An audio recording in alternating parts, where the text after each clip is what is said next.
Okay, 2024-25 NFL team betting previews. We got the Baltimore Ravens up in this one. If you haven't watched any of these team previews, be sure to check them out on my page. Make sure to hit that notification bell as well so you know when I post the next team preview.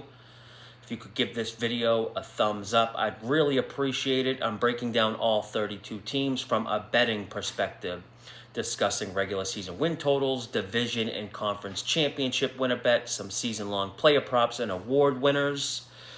Lines are already moving on these future bets, so you don't want to wait till the season starts to get these bets down.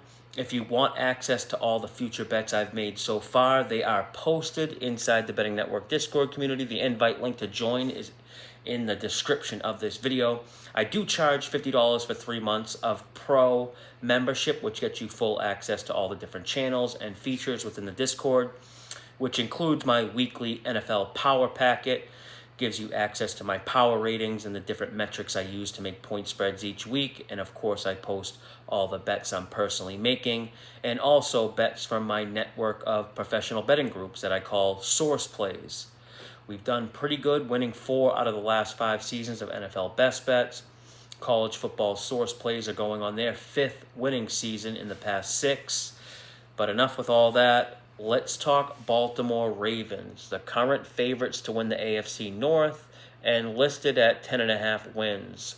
The Ravens have been one of the more sturdy or consistent teams. 53-29 is their regular season record the last 5 years. They've been a double-digit win team regularly, but last year they just absolutely dominated the regular season.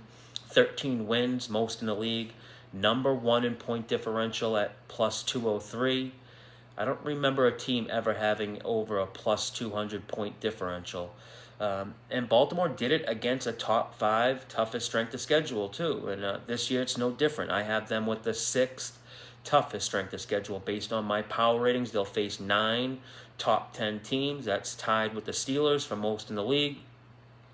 They play 4 of those top 10 teams right out the gate in the first 5 weeks. Kansas City, Dallas, Buffalo, Cincy. And that's not the only tough stretch of games either. Weeks 7 through 10, they'll play Tampa Bay on the road for Monday Night Football.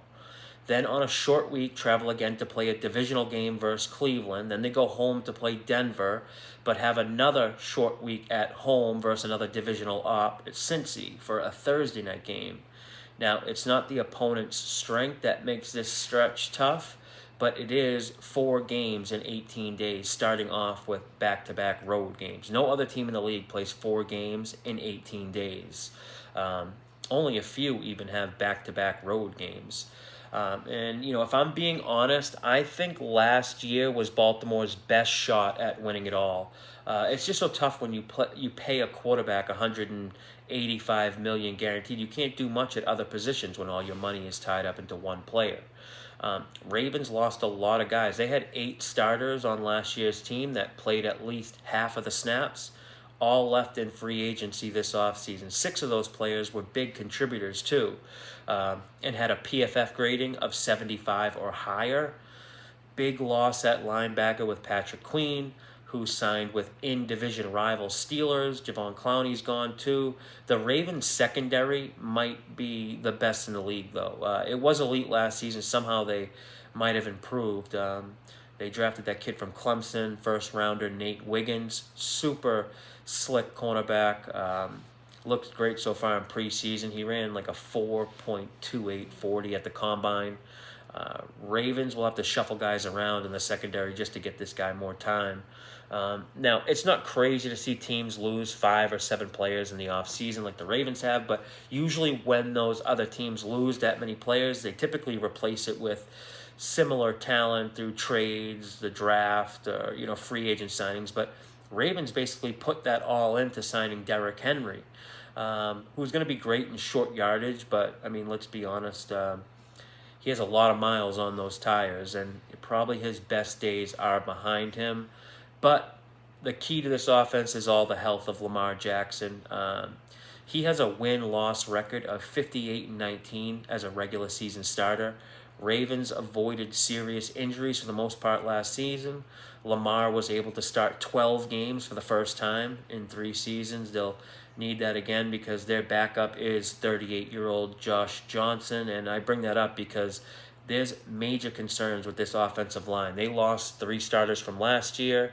And, it's not a major drop-off from the replacements, but chemistry and communication is so important on the offensive line. And that's disrupted when you have guys coming and going. Offensive tackle Ronnie Stanley has now missed 38 games in the last 4 years. Doesn't seem like they've even figured out who their main offensive line grouping is. A lot of guys played deep into the games this preseason on a steady rotation of players in the first 2 preseason games. Just 2.8 yards per carry on 50-plus rush attempts. Seems like they still have some things to figure out up front on the O-line before Week 1 versus the Chiefs. But maybe my biggest concern here is they lost defensive coordinator Mike Macdonald. This wasn't just a good defense last season. It was an all-time historically good defense. First defense ever to lead in sacks, points allowed, and takeaways with 31 in the same season. Ravens finished with the 12th best DVOA rating in the history of the metrics creation. And real quick, for those who are unfamiliar, EPA, or expected points added, and DVOA, or defense adjusted value over average, are probably the 2 best advanced stats to use for measuring a team's ability. EPA, DVOA, and then I'd say success rate is probably the top 3 advanced metrics to use. Now, of course, when you have a defense as good as the Ravens did last season, everyone wants your defensive coordinator and the defensive position coaches too. So defensive coordinator Mike Macdonald got offered the head coaching job in Seattle. He's now going to be replaced by first-time play caller Zach Orr, who got promoted up from inside linebacker coach. So that also means there's new position coaches for the Ravens on all 3 levels: defensive line, linebacker, and defensive backs. Last year's staff all got promoted to other positions on new teams, so I do think we're going to see some regression here from this defense. It's really only one way to go after last season's historic performance. They were so good last year, there's just no way they can repeat that this season, especially with how much they benefited from turnovers. They finished ranked number 1 in EPA gain from turnovers, number 1 in turnover margin. We know how much luck and randomness goes into turnovers, but let's just say the Ravens, they created their own luck with good coaching and playmaking ability last year. It's still very unlikely they create that type of turnover luck again this year. But on the other side of the ball, I really like this Ravens offense. Remember, last season, the Ravens underwent a complete offensive scheme change under new offensive coordinator Todd Monken. They should absolutely improve with another year in this Todd Monken system. Plus, I think the Ravens' scoring offense might be a little undervalued, partly because of how their season ended last year with the offense struggling in the playoff elimination game, but also because of how they've always had like an offensive identity as a run-heavy team out of heavy personnel formations, but I'm not sure running the ball is this team's true identity, even though the numbers show otherwise. Ravens last season snapped the ball in the 4th quarter with a lead of 7 points or more than any other team. They also had the most rush attempts in the 4th quarter with a lead of 7 points or more. The defense was so good, it basically gave the ball back to their offense so quickly that they would have leads where they needed to just kill clock.